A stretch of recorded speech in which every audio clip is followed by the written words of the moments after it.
Good morning sir. Good morning Rashmi ಅವರೇ. ಏನು ವಿಷಯ ಸರ್? ಇಷ್ಟು ಸೀಕ್ರೆಟ್ ಆಗಿ ಭೇಟಿ ಆಗೋದಕ್ಕೆ ಕರೆಸಿದ್ದೀರಾ? ಅದು ಊರ ಹೊರಗೆ ವಿಷಯ ಇದೆ ರಶ್ಮಿ ಅವರೇ. ನಿಮ್ಮನ್ನು ಯಾಕೆ ಕಾಂಟ್ಯಾಕ್ಟ್ ಮಾಡೋದು ಅಂತ ಗೊತ್ತಾಗಲಿಲ್ಲ. ನೇರವಾಗಿ ಊರಿಗೆ ಬಂದರೆ ನಿಮಗೆ ತೊಂದರೆ ಆಗ್ಬೋದು ಅಂತ ನೀವು ಬರೋ ದಾರಿನ ಕಾಯ್ದು ಇಲ್ಲಿ ಕರ್ಕೊಂಬರೋದು ಕೇಳಿದೆ.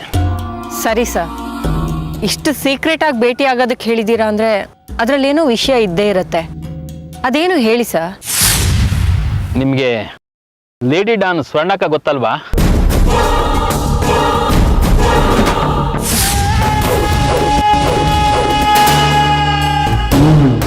ಹಾ, ಸ್ವರ್ಣಕ್ಕ ಗೊತ್ತು. ಅವಳು ನಿನ್ನೆ ತಾನೇ ಜೈಲಿಂದ ಬಿಡುಗಡೆ ಆಗಿದ್ದಾಳೆ.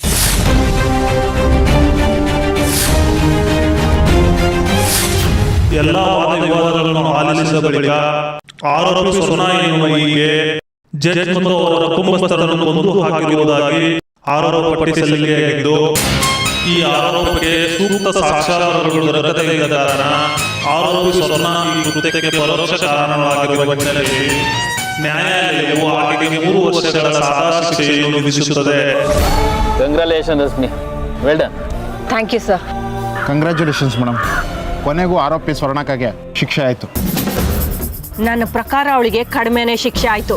ಇನ್ನೂ ಜಾಸ್ತಿ ಶಿಕ್ಷೆ ಆಗಿದ್ರೆ ಆ ಜಡ್ಜ್ ಕುಟುಂಬದಲ್ಲಿ ಸತ್ತೋರ ಆತ್ಮಕ್ಕೆ ಶಾಂತಿ ಸಿಕ್ತಿತ್ತು. ನನಗೆ ತೃಪ್ತಿ ಅನಿಸ್ತಾ ಇಲ್ಲ.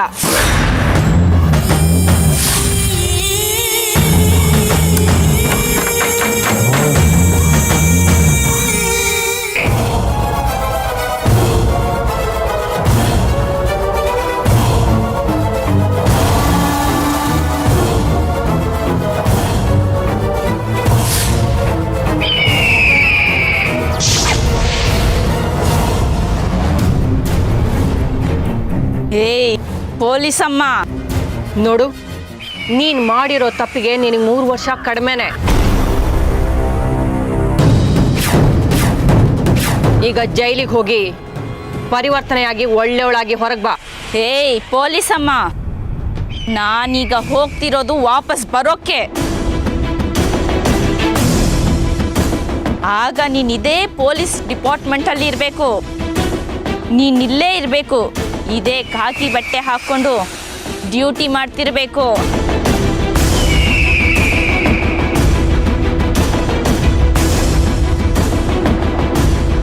ನಾನು ಮತ್ತೆ ವಾಪಸ್ ಬರ್ತೀನಿ. ನಿನ್ ಮೇಲೆ ಸೆಟ್ ತೀರಿಸ್ಕೊಂತೀನಿ. ಏನು ಮಾತಾಡ್ತಿದ್ಯಾ ನೀನು? ಇರೋ ಸತ್ಯನೇ ಹೇಳ್ತಿರೋದು. ನನಗೆ ಶಿಕ್ಷೆ ಕೊಟ್ಟು ನೀನ್ ಗೆದ್ಬಿಟ್ಟಿದ್ದೀನಿ ಅನ್ಕೊಂತಿದ್ದೀಯಾ? ಸಾಧ್ಯನೇ ಇಲ್ಲ.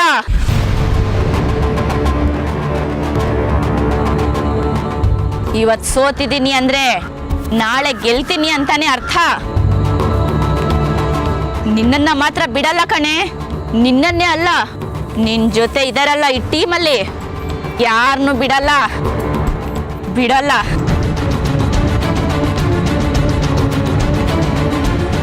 ಎಲ್ಲರನ್ನೂ ತಿಥಿ ಮಾಡೋವರೆಗೂ ನನಗ್ ನೆಮ್ಮದಿನೇ ಇಲ್ಲ. ಏಯ್, ಮುಚ್ಚೆ ಬಾಯಿ. ಕರ್ಕೊಂಡು ಹೋಗ್ರಿ ಇವಳನ್ನ. ಬಿಡಲ್ಲ ಕಣೆ, ಬಿಡಲ್ಲ.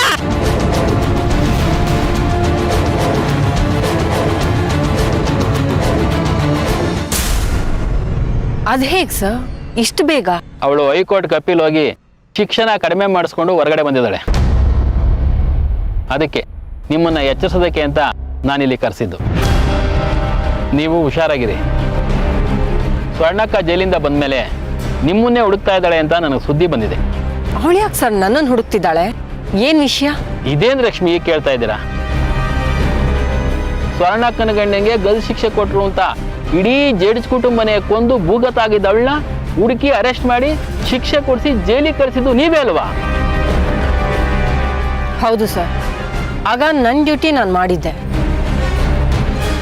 ಒಂದು ಜಡ್ಜ್ ಫ್ಯಾಮಿಲಿನ ಬರ್ಬರವಾಗಿ ಹತ್ಯೆ ಮಾಡಿ ಅವಳು ಭೂಗತ ಆಗ್ಬಿಟ್ರೆ ಅವಳನ್ನ ಹಾಗೇ ಬಿಡೋದಕ್ಕಾಗತ್ತಾ? ಅದಕ್ಕೆ ನನ್ನ ಪ್ರಾಣನೇ ಒತ್ತೆ ಇಟ್ಟು ಅವಳನ್ನ ಹಿಡಿದು ಜೈಲಿಗೆ ಹಾಕಿದ್ದೆ. ಹೌದು, ಅದಕ್ಕೆ ಇಡೀ ಪೊಲೀಸ್ ಡಿಪಾರ್ಟ್ಮೆಂಟೇ ನಿಮ್ಮ ಬಗ್ಗೆ ಹೆಮ್ಮೆ ಪಡುತ್ತೆ. ಆದರೆ ಸ್ವರ್ಣಕ್ಕ ನಿಮ್ಮ ಬಗ್ಗೆ ದ್ವೇಷ ಸಾಧಿಸ್ತಾ ಇದ್ದಾಳೆ. ಅವಳನ್ನ ಜೈಲಿಗೆ ಕಳಿಸಿರೋ ನಿಮ್ಮನ್ನ ಸುಮ್ಮನೆ ಬಿಡಬಾರ್ದು ಅಂತ ಅವಳ ಹಠ. ಅದಕ್ಕೆ ನಿಮ್ಮ ಮೇಲೆ ಸೇಡ್ ತೀರ್ಸ್ಕೊಳ್ಳೋದಕ್ಕೆ ಅಂತ ಹೊಂಚ ಹಾಕ್ತಾ ಇದ್ದಾಳೆ. ಅವ್ರ ಕಡೆ ಹುಡುಗರನ್ನ ಬಿಟ್ಟು ನಿಮ್ಮನ್ನ ಹುಡುಕಿಸ್ತಾ ಇದ್ದಾಳಂತೆ. ಅವಳು ಏನು ಮಾಡೋದಕ್ಕೂ ಏಸೋದಿಲ್ಲ ರಶ್ಮಿ. ಇಡೀ ಜೆಡಿಸ್ ಫ್ಯಾಮಿಲಿನ ಕೊಂದಿರೋ ಅವಳಿಗೆ ಉಳಿದವರು ಯಾವ ಲೆಕ್ಕ ಹೇಳಿ? ಅದಕ್ಕೆ ಅವಳು ನಿಮ್ಗೆ ಅಪಾಯ ಮಾಡೋದಕ್ಕೆ ಮುಂಚೆ ನೀವು ಹುಷಾರಾಗಿರಿ ಅಂತ ತಿಳಿಸೋದಕ್ಕೆ ಇಲ್ಲಿ ಕರೆಸಿದ್ದು. ಧನ್ಯವಾದ ಸರ್. ನನ್ನ ಬಗ್ಗೆ ಇಷ್ಟು ಕಾಳಜಿ ಇಟ್ಟು ಇಲ್ಲಿವರೆಗೂ ಬಂದು ನನಗೆ ಎಚ್ಚರಿಕೆ ನೀಡಿದ್ದಕ್ಕೆ ತುಂಬ ಧನ್ಯವಾದ. ನಾನು ಹುಷಾರಾಗೇ ಇರ್ತೀನಿ, ನೀವು ಯೋಚನೆ ಮಾಡಬೇಡಿ. ಗುಡ್. ಸ್ವರ್ಣಕ್ಕ ನೀಡಿಯೋ ಪ್ರಾಜೆಕ್ಟ್ನಲ್ಲಿ ನಿಮ್ಮ ಜೊತೆ ಇದ್ರಲ್ಲ ಮುಖೇಶ್ ಚಂದ್ರ, ಅವರೀಗ ಮುಂಬೈನಲ್ಲಿದ್ದಾರೆ. ಅವ್ರಿಗೂ ಹುಷಾರಾಗಿರಿ ಅಂತ ಮೆಸೇಜ್ ಕಳಿಸಿದ್ದೀನಿ. ನೀವಿಬ್ಬರು ಎಚ್ಚರಿಕೆಯಿಂದ ಇರೋದು ಒಳ್ಳೆಯದು. ಖಂಡಿತವಾಗಿ ಸರ್, ನಾ ಎಚ್ಚರವಾಗೇ ಇರ್ತೀನಿ. ನಾನಿನ್ನು ಹೊರಡ್ತೀನಿ ಸರ್. ತುಂಬ ತಡ ಆದರೆ ಮನೇಲಿ ಗಾಬರಿ ಆಗಿಬಿಡ್ತಾರೆ. ಒಂದು ನಿಮಿಷ ರಶ್ಮಿ ಅವರೇ, ನಿಮಗೆ ಸೆಕ್ಯೂರಿಟಿಗಿರಲಿ ಅಂತ ಒಂದಿಬ್ಬರು ಕಾನ್ಸ್ಟೇಬಲ್ನ ಮನೆ ಹತ್ರ ಹಾಕ್ಲಾ? ಬೇಡ ಸರ್, ಮನೇಲಿ ಸುಮ್ಮನೆ ಗಾಬರಿ ಆಗಿಬಿಡ್ತಾರೆ. ಏನೋ ಅಪಾಯ ಆಗೋದ್ರಲ್ಲಿದೆ ಅಂತ ಭಯ ಬೀಳೋದಕ್ಕೆ ಶುರು ಮಾಡ್ತಾರೆ. ಅದರ ಅಗತ್ಯ ಇಲ್ಲ. ಇದನ್ನೆಲ್ಲ ನಾನು ಸಂಭಾಳಿಸ್ತೀನಿ. ಬರ್ತೀನಿ ಸರ್. ಸರಿ ರಶ್ಮಿ ಅವರೇ.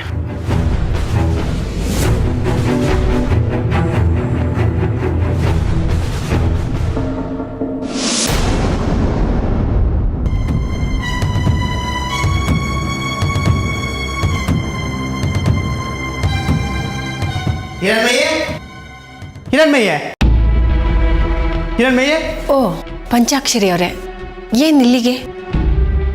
ಅದು ಏನು ಹೇಳಿ, ಪರವಾಗಿಲ್ಲ. ಏನಿಲ್ಲ, ನಿನ್ನೆ ಮೇಯಕ್ಕೆ ಅಂತ ಹೋಗಿದ್ದೆ ನಮ್ಮ ಹಸು. ಇಷ್ಟೊತ್ತಾದರೂ ಮನೆಗೆ ಬಂದಿಲ್ಲ. ಅದಕ್ಕೆ ನನಗೂ ಗೊತ್ತಿದ್ದ ಕಡೆ ಎಲ್ಲ ನಾನು ಹುಡುಕಿಸ್ದೆ. ಆದರೂ ಎಲ್ಲಿ ಏನು ಅಂತ ಗೊತ್ತಾಗ್ತಾ ಇಲ್ಲ. ದಿನಾಲೂ ಮೈದ್ಬಿಟ್ಟು ಸರಿಯಾದ ಸಮಯಕ್ಕೆ ಬಂದುಬಿಡ್ತಾ ಇತ್ತು. ಆದರೆ ಇನ್ನೂ ಬಂದಿಲ್ಲ. ಅದಕ್ಕೆ ಎಲ್ಲರನ್ನು ಕೇಳಿದಾಗ ಹೇಳಿದರು, ಹೀಗೆ ಬಾಲಾಂಬಿಕೆ ಎಂತೆಂಥ ಸಮಸ್ಯೆಗಳಿಗೂ ಪರಿಹಾರ ಕೊಟ್ಟಿದ್ದಾಳೆ, ನೀನು ಹಸು ಹುಡುಕೊಡಲ್ವಾ, ಹೋಗಿ ಅವಳನ್ನೇ ಕೇಳು ಅಂತಂದರು. ಅದಕ್ಕೆ ಅವಳನ್ನೇ ಹುಡ್ಕೊಂಡ್ಬಂದೆ. ಎಲ್ಲಿ ಇಲ್ವಾ ಹಿರಣ್ಮಯಿ? ಅದು ಹಿರಣ್ಮಯಿಗೆ ಹುಷಾರಿಲ್ಲ. ಅವಳಿನ್ನೂ ತುಂಬ ಸುಧಾರಿಸ್ಕೋಬೇಕು. ದಯವಿಟ್ಟು ಅವಳಿಗೆ ತೊಂದರೆ ಕೊಡಬೇಡಿ. ನಿಮ್ಮ ಕಷ್ಟ ನನಗೆ ಅರ್ಥ ಆಗುತ್ತೆ. ಆದರೆ ಅವಳು ಈ ಥರ ಹುಷಾರಿಲ್ಲದ ಹೊತ್ತಲ್ಲಿ ನಾನು ಯಾಕೆ ಅವಳಿಗೆ ತೊಂದರೆ ಕೊಡಬೇಕು ಅಂತ. ಅಯ್ಯಯ್ಯೋ ರಶ್ಮಿ ಅವರೇ, ದಯವಿಟ್ಟು ಆಗಲ್ಲ ಅಂತ ಮಾತ್ರ ಹೇಳಬೇಡಿ. ಅದು ನನ್ನ ಮದುವೆಯಲ್ಲಿ ನನ್ನ ಹೆಂಡತಿಗೆ ನಮ್ಮ ಮಾವ ಬಳುವಳಿಯಾಗಿ ಕೊಟ್ಟ ಹಸು. ಅದಕ್ಕೆ ಆ ಹಸುನ ನನ್ನ ಹೆಂಡತಿ ತುಂಬ ಹಚ್ಕೊಂಡ್ಬಿಟ್ಟಿದ್ದಾಳೆ. ಅದು ಕಳೆದೋಗಿದೆ ಅಂತ ಗೊತ್ತಾದಾಗಿಂದ ಅವಳು ಊಟ ತಿಂಡಿ ಮಾಡೋದನ್ನೇ ಬಿಟ್ಬಿಟ್ಟಿದ್ದಾಳೆ. ಅದು ಸಿಕ್ಕ ಮೇಲೆ ಊಟ ತಿಂಡಿ ಅಂತ ಹಠ ಹಿಡ್ಕೊಂಡು ಕೂತಿದ್ದಾಳೆ. ನನಗೂ ತಲೆ ಕೆಟ್ಟು ಗಾಬರಿಯಿಂದ ಅಲ್ಲೆಲ್ಲ ಹುಡುಕಿಸ್ದೆ, ಎಲ್ಲೂ ಸಿಗ್ತಾ ಇಲ್ಲ. ಅದಕ್ಕೆ ದಾರಿ ಕಾಣದೆ ಹಿರಣ್ಮಯ್ಯ ಹತ್ರ ಬಂದಿದ್ದೀನಿ. ದಯವಿಟ್ಟು ಆಗಲ್ಲ ಅಂತ ಹೇಳಬೇಡಿ. ನಿಮ್ಮ ತಮ್ಮಯ್ಯ ಅಂತೀನಿ. ಪಂಚಾಕ್ಷರರೇ, ಏನು ಇಲ್ಲಿವರೆಗೂ ಬಂದ್ಬಿಟ್ಟಿದ್ದೀರಾ? ಏನು ವಿಶೇಷ? ಅದು ಏನು ಅಂತ ಹೇಳಿ, ಎಲ್ಲ ಒಳ್ಳೇದೇ ಆಗತ್ತೆ. ಆಗ್ಲಮ್ಮ, ನಿನ್ನ ಬಾಯಿ ಹರಕೆಯಿಂದ ಅಷ್ಟಾದರೆ ಸಾಕು. ಅದು ನಿನ್ನೆಯಿಂದ ನಮ್ಮ ಮನೆ ಹಸು ಕಾಣ್ತಾ ಇಲ್ಲ. ಎಲ್ಲಿ ತಪ್ಪಿಸ್ಕೊಂಡಿದೆಯೋ ಏನೋ. ನೀನು ಹೇಗಿದ್ರು ಪೀಠದಲ್ಲಿ ಕೂತ್ಕೊಂಡ್ಬಿಟ್ಟು ಸೂಚನೆ ಕೊಡ್ತೀಯಲ್ಲ, ಹೀಗೆ ಅಂತ. ದಯವಿಟ್ಟು ಯಾವ ದಿಕ್ಕಲ್ಲಿದೆ ನನ್ನ ಹಸು ಅಂತ ಸ್ವಲ್ಪ ದಿಕ್ಸೂಚಿ ತೋರಿಸಿದ್ರೆ ನಾನು ಹೋಗ್ಬಿಟ್ಟು ಅದನ್ನು ಹುಡ್ಕೊಂಡ್ಬರ್ತೀನಿ. ಇದೊಂದು ಉಪಕಾರ ಮಾಡಮ್ಮ ದಯವಿಟ್ಟು. ಆಯಿತು ಕಂದ, ನನಗೆಲ್ಲ ಅರ್ಥ ಆಯಿತು. ನಾನೆಲ್ಲ ಸಿದ್ಧತೆ ಮಾಡ್ತೀನಿ.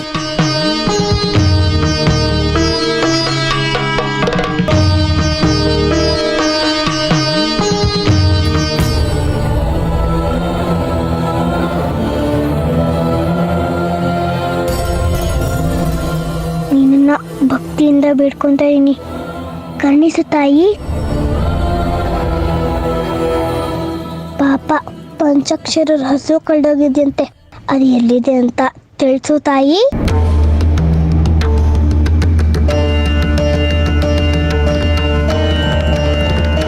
ಅಮ್ಮ ಶಾಂಭವಿ, ಚಂದ್ರಮೌಳಿ, ಅಬಲ, ಅಪರ್ಣ, ಅಮ್ಮ ಪಾರ್ವತಿ, ಕಾತ್ಯಾಯಿನಿ, ಭೈರವಿ, ಭಗವತಿ, ಶ್ರೀ ರಾಜೇಶ್ವರಿ ಅನುಗ್ರಹಿಸು ತಾಯಿ. ಅನುಗ್ರಹಿಸು.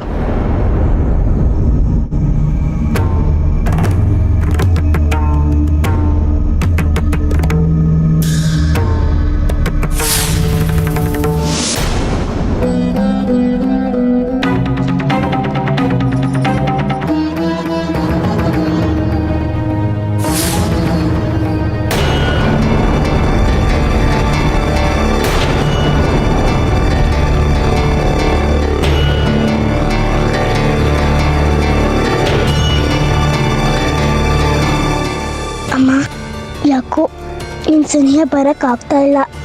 ನಿನ್ ಕೃಪೆ ನಂಗೆ ಸಾಧ್ಯ ಆಗ್ತಾ ಇಲ್ಲ. ಯಾಕೋ ನೀನು ನನ್ನ ಮೇಲೆ ಕೋಪ ಮಾಡ್ಕೊಂಡಿದ್ಯಾ ಅಂತ ನಂಗೆ ಅನ್ನಿಸ್ತಾ ಇದೆ.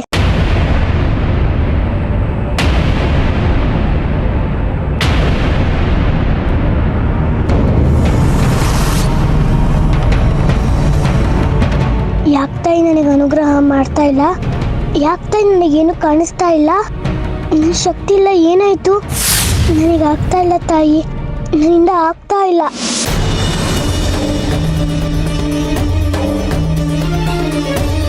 ಹಿರಣ್ಮಯಿ, ನನ್ನ ಹಸು ಎಲ್ಲಿದೆ ಅಂತ ನಿನಗೆ ಸೂಚನೆ ಸಿಕ್ತಾ? ಅಮ್ಮನವರು ತಿಳಿಸ್ಕೊಟ್ರಾ? ಯಾವ ದಿಕ್ಕಲ್ಲಿದೆ? ಯಾವ ಊರಲ್ಲಿದೆ? ಹೇಳಮ್ಮ, ಹೇಳು.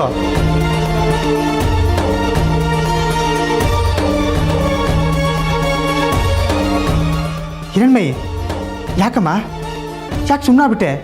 ಹೇಳಮ್ಮ, ಎಲ್ಲಿದೆ ನನ್ನ ಹಸು? ಅದು ನಿಮ್ಮ ಹಸು ಎಲ್ಲಿದೆ ಅಂತ ತಿಳ್ಕೊಳ್ಳೋಕ್ಕೆ ನಾನು ಪ್ರಯತ್ನ ಪಟ್ಟೆ. ಆದರೆ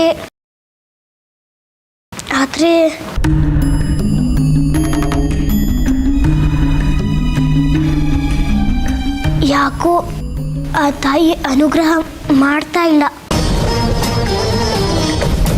ನನಗೇನು ಗೋಚರ ಆಗ್ತಾ ಇಲ್ಲ.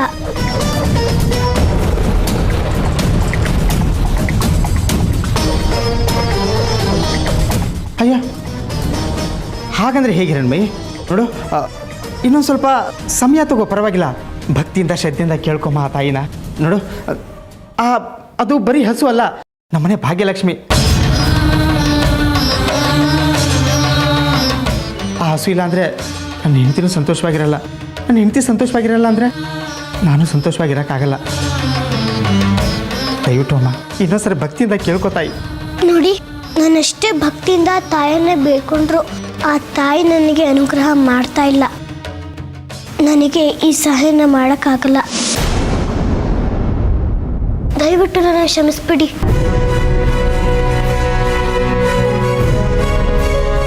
ಹೇ ಹಿರಣ್ಮಯಿ, ಹಿರಣ್ಮಯಿ,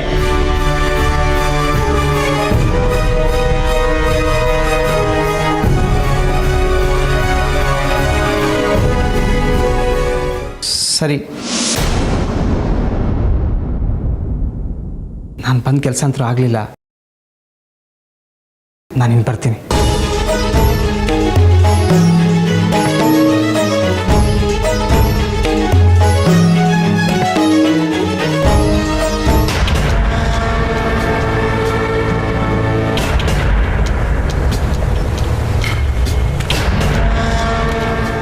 ಯಾಕಮ್ಮನವರು ಹಿರಣ್ಮಯಿಗೆ ಗೋಚರ ಆಗ್ತಾ ಇಲ್ಲ? ಯಾಕೆ ಅವಳಿಗೆ ಅನುಗ್ರಹ ಮಾಡ್ತಾ ಇಲ್ಲ? ಯಾಕೆ ಹೀಗಾಯ್ತು? ಏನು ಸಮಸ್ಯೆ ಇದು? ಏನು ನಡೀತಾ ಇದೆ? ಒಂದು ಹಸು ಕಳೆದೋಗಿದ್ದ ವಿಚಾರ ಹಿರಣ್ಮಯಿ ಕೈಯಲ್ಲಿ ಕಂಡು ಹಿಡಿಲಿಕ್ಕಾಗಲಿಲ್ಲ. ಅವಳು ಎಷ್ಟು ಬೇಡ್ಕೊಂಡ್ರು ಅಮ್ಮನವ್ರ ಕರುಣೆ ತೋರ್ತಾ ಇಲ್ಲ. ಅವಳಿಗೆ ಯಾಕೆ ಅಮ್ಮನವರ ಅನುಗ್ರಹ ಸಿಗ್ತಾ ಇಲ್ಲ? ಏನಾಗ್ತಾ ಇದೆ? ಗೊತ್ತಿತ್ತು, ಹೀಗೆ ಆಗುತ್ತೆ ಅಂತ ನನಗೆ ಚೆನ್ನಾಗಿ ಗೊತ್ತಿತ್ತು. ಅಮ್ಮನವರ ಅನುಗ್ರಹ ಇಲ್ಲದೆ ಹಿರಣ್ಮಯಿ ಕಂಗಾಲಾಗಿ ಹೋಗ್ತಾಳೆ ಅನ್ನೋದು ನನಗೆ ಚೆನ್ನಾಗಿ ಗೊತ್ತಿತ್ತು. ನನ್ನ ಅನುಮಾನ ನಿಜ ಆಗೋಯ್ತು. ಕೊನೆಗೂ ಅಮ್ಮನವರು ಅನುಗ್ರಹನ ಕರುಣಿಸ್ಲಿಲ್ಲ ಹಿರಣ್ಮಯಿಗೆ. ಈ ಅನುಮಾನ ಈ ವಿರೂಪಾಕ್ಷಾಸ್ತ್ರಿಗೆ ಯಾವಾಗಲೂ ಹುಟ್ಟಿತ್ತು. ಕಡೆಗೂ ಆಗಬಾರದ್ದೇ ಆಯ್ತು. ಏನ್ ಹೇಳ್ತಾ ಇದೆಯಾ? ಏನ್ ನಡೀತಾ ಅಲ್ಲಿ ಹೀಗೆ ಆಗುತ್ತೆ ಅಂತ ನಿಂಗೆ ಮೊದಲೇ ಹೇಗೆ ಗೊತ್ತಿತ್ತು? ಆಗಬಾರದ್ದಾದ್ರೆ ಇನ್ನೇನಾಗುತ್ತೆ ಅಂದ್ರೆ ಅವತ್ತು ನಡೆದಿತ್ತು ಅಂತಿಂಥ ಘಟನೆ ಅಲ್ಲ. ಅಸಾಮಾನ್ಯರು ಕೂಡ ತತ್ತರಿಸಿ ಹೋಗುವಂತ ಘಟನೆ ನಡೆದೋಯ್ತು. ನೇರವಾಗಿ ಕಾರಣ ಇಲ್ಲದೆ ಇದ್ರು ಪರೋಕ್ಷವಾಗಿ ಆ ಘಟನೆಗೆ ಕಾರಣ ನಾನೇ ಆಗಿ ಹೋಗ್ಬಿಟ್ಟೆ.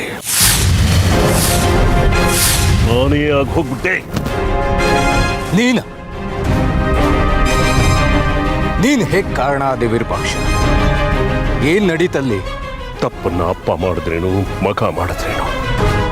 ಅಂದ್ರೆ ಚಂದ್ರಾದರ ದುಡುಕ್ಬಿಟ್ಟ. ಹಿರಣ್ಮಯಿ ಹಿಂದೆ ಹೋಗ್ಬೇಡ ಅಂತ ಹೇಳಿದ್ರು ಕೂಡ ಅವನು ಕೇಳಿಲ್ಲ. ಅವನ ಅಹಂ, ಅವನ ಪ್ರತಿಷ್ಠೆ, ಅವನ ಮಗಳಿಗೋಸ್ಕರ ಹಿರಣ್ಮಯಿ ಹಿಂದೆ ಹೊರಟೇ ಬಿಟ್ಟ. ಅವನ ಹೆಂಡತಿ ಸಾರಿ ಹೇಳಿದ್ಲು, ದೈವದ ಹಿಂದೆ ಹೋಗ್ಬೇಡ ಅಂತ ಕೇಳಲಿಲ್ಲ. ಆ ಸಹನೆ ಕೂಡ ಅವನಿಗಿರ್ಲಿಲ್ಲ. ಕೊನೆಗೆ ಅವನ ಹಣೆ ಬರನು ಅದಕ್ಕೆ ಜೊತೆ ಕೊಡ್ಲಿಲ್ಲ. ಈಗ ಅವನು ಹಾಳಾಗೋದಲ್ದೆ ಹಿರಣ್ಮಯಿನೂ ಈ ಪರಿಸ್ಥಿತಿಗೆ ತಂದಿಟ್ಬಿಟ್ಟ.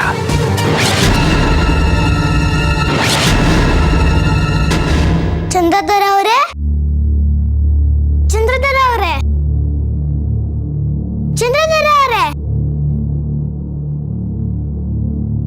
ನಿಮ್ಮನ್ನೇ ಕರೀತಾರೆ. ನಾನು ಚಂದ್ರಧರ ಅವರೇ, ಕಿವಿ ಕೇಳಿಸ್ತಿಲ್ವಾ? ಕಣ್ ಕಾಣಿಸ್ತಿಲ್ವಾ? ಏನಾಯ್ತು ನಿಮಗೆ ಚಂದ್ರಧರ ಅವರೇ?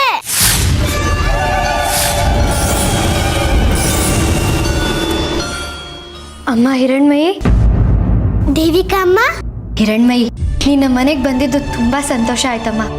ನಮ್ಗಿರೋ ಕಷ್ಟ ಕಾರ್ಪಣ್ಯಗಳೆಲ್ಲ ಹೊರಟೋಯ್ತು ಅನ್ಸ್ತಿದೆ. ದೇವಿಕಾ ಅಮ್ಮ, ಚಂದ್ರಧರ ಅವರಿಗೆ ಏನಾಯ್ತು? ಅವ್ರಿಗೆ ಯಾಕೆ ಮಾತು ಬರ್ತಿಲ್ಲ, ಕಿವಿ ಕೇಳಿಸ್ತಾ ಇಲ್ಲ?